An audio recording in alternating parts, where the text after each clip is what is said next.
Dito, panoorin natin tong nangyari dito sa mga taong ito. Hindi natin alam kung anong klaseng lahi ito. Pero natrap sila dito sa baha. Dito sa may gitna ng ilog na to. At mukhang mukhang falls, mukhang mataas tong ilog na to eh. Ayan, at makikita nyo dyan na natrap sila at naanod itong mga taong ito. Mukhang nasa outing ito eh, itong mga taong ito. At kung bago ka pa lang sa aking channel, paki-subscribe na mga idol at click ang notification bell para updated ka sa aking mga bagong upload. Paki-like na rin at paki-share sa inyong mga amigo at inyong mga pamilya. Maraming salamat po. At magpatuloy nga tayo dito mga idol. Talagang ito, kalunos-lunos na pangyayari ito sa mga taong ito na mukhang nag-outing sila dito at siguro hindi nila inaasahan yung pagdating ng biglaang baha na ito.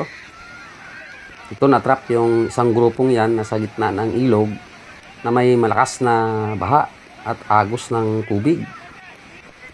Yan, tinitignan ng mga ibang mga nandito kung ano ang kaya nilang gawin para maligtas nila at ma-rescue nila yung mga kasama nila na nasa gitna ng ilog na yan. Kung sa amin kasing tawagin yung ilog na yan, sapa pa lang yan kasi masyado pang maliit. Hindi kasing lapad yung ng ilog na yan, pero malakas ang agos ng tubig pagka ganyan. Ito, may nakuha silang baging. May nakita silang baging na maaari lang gamitin dito, pero hindi nila alam kung anong gagawin. Siguro dala na rin ito ng taranta o panic ang nararamdaman ng mga ito. Pero ang iba parang relax lang na pinapanood eh. Wala silang nagagawang aksyon kung anong dapat gawin. Kasi kung sa atin, maaring pwede nyong hubarin ang mga suot na damit, na pang taas na damit lang ba o pantalon. Kung may doble naman na boxer sa loob, pwedeng dugtong-dugtungin at iba to dito sa mga to na paisa-isa lang. Halimbawa, madugtong-dugtong yung isang pantalon at ilang pantalon, damit na may mahigpit na pagkakatali. Sabay ibabato dun sa kanila. Pag mahawa ka na ng isa, tulong-tulong kasi sobrang dami na dito sa may pangpang eh, na makakasama nila eh, na pwedeng pagtulong-tulungan nila para hatakin ang nasabing pinagdugtong-dugtong sanang mga damit eh. Kasi kapag itong baging na ginamit nila, hindi nila alam kung paano nila ito itatapon doon, ihagis doon. Kasi baka paghagis doon, matatamaan din sila ng kasi kapag kadamit o pantalon, magaan lang yun, pwedeng saluhin. Sa bagay, kung nasa ka nga sa ganyang sitwasyon, baka hindi mo rin alam yung gagawin at dahil sa panic nga, na hindi mo na malaman kung ano ang yung maaaring magawa. At lalo na biglaan yan. Kasi sa aking tingin dito ay nasa gitna ng kabundukan na malayo sa bahayan na pwede nilang pagkuhanan sana na mga pwedeng maaaring magamit sa pagre-rescue dito. Ayan, nasa gitna talaga sila ng ng rumagasang tubig na yan. Hindi naman ganun kalapad ang ang ilog na to, pero kunting-kunti na lang sana to eh. Nandito na sila sa pangpang. Kulang lang talaga to sa sa diskarte. Siguro dalangan ng taranta. Yan, dami nila.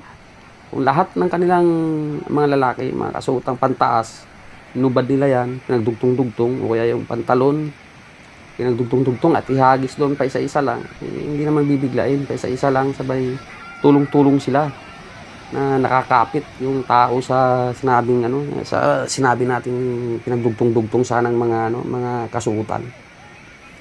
Nataranta sila dito na hindi nila maintindihan ang kanilang gagawin dahil sa gulat, panik at kung ano siguro ang kanilang naramdaman dito.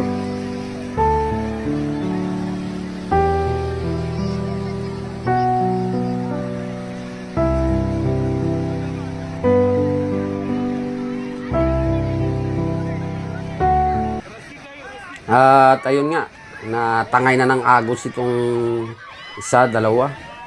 Nadamay pang isa. Grabe, kalunos-lunos na sitwasyon ito. Tinignan lang ng mga kasama na to dahil wala rin silang naisipang tamang gagawin. Kasi kung nakahubad naman sila dyan, no, nakikita nyo na mayroon namang nakahubad.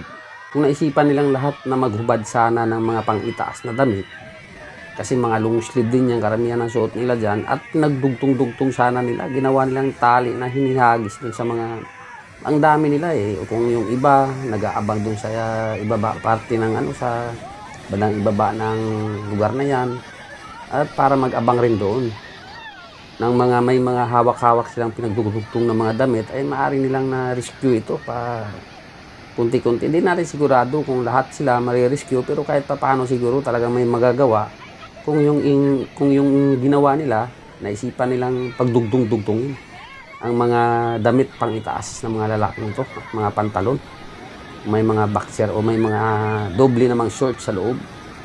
O kahit nga wala, kung kinakailangan kasi buhay na yan, ay kailangan dapat naisipan nila yung mga ganong dapat na tamang gawin. Hindi yung gumawa nga sana sila ng ano na to, ng bagging na yon, eh hindi rin naman nila natuloy. Ayan, hanggang tingin sila, binibidyo pa nga, at wala rin naman silang nagawang tulong dito. Ayan, may natitira pa rin dyan, at yung dalawa nga ay naanod na yun. Kalunos-lunos na pangyayari, nakakalungkot. Habang pinapanood natin ang video na to, ay ramdam mo kung ano ang nararamdaman ng nasa gitna. Kasi siyempre, nangangawit ka rin kakatayo dyan. Nilalagyan mo ng lakas ang iyong paa para hindi matangay ng agos. At siyempre, yung lamig na mapasok sa katawan mo dyan, nandyan. At yun ang magpapahina ng pundasyon ng iyong tayo dyan sa gitna na yan. Tapos siyempre kasama yung lakas ng agos na yan, ng tubig. Talagang grabe sitwasyon na yan. Wala man lang naisipan na gawing paraan para makatulong itong nasa pangpang na to. Ayun na nga. Talagang nilalabanan pa rin sana nila. Tumagal din sana sila dyan. Kung mabilis lang ang rescue, ayun, naanod na sila. Tinangay na nga ng tubig. Kawawang mga people to. Tinignan lang. Ayun, kung makikita mo, talagang makikita nyo, talagang nakatingin lang ang mga kasamahan nila. Grabe ang sitwasyon na to. Wala man lang silang nagawang paraan.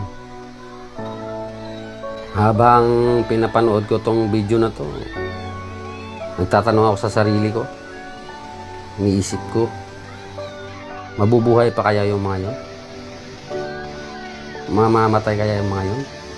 O may iwan sa kanila na mabubuhay dahil sa lakas ng agos? At siguro kapag hinampas yung ulo mo sa bato dyan, sa ilog na yan, eh, talagang hindi ka bubuhayin ng tubig na yan. Sana may nagawa man lang paraan tong mga kasamahan nila na nandito sa pangpang.